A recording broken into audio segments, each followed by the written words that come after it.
នារីស្រស់ស្អាតតំណាងពាក្យកណ្ដាលរបស់ព្រះរាជាណាចក្រកម្ពុជាជាទីគោរពសូមអបអរសាទរដោយស្មោះអស់ពីដួងចិត្តក្នុងឱកាសខួបលើកទី111ទិវាអន្តរជាតិនារីដែលជាទិវាភាពទន់ភ្លន់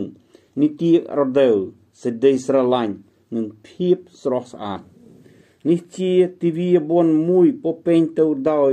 ភាពរីករាយនិងសក្តិនិយមចំពោះជីវិតអស់ជាច្រើនសតវត្សមកហើយភាពជាម្ដាយមានសុភមង្គលនិងជាស្ត្រីមើលផ្ទះមានតម្លៃមិនអាចកាត់ថ្លៃបានចំពោះមនុស្សគ្រប់រូបនិងជារង្វាស់ដ៏សំខាន់នៃភាពសុខដុមរមនាលើពិភពលោកសូមជូនពរឲ្យក្នុងជីវិតរបស់នារីគ្រប់រូបប្រកបដោយពន្លឺភ្លឺថ្លានិងស្នាមញញឹមកាន់តែច្រើនសូមជួបតែសេចក្តីសុខនិងសុភមង្គល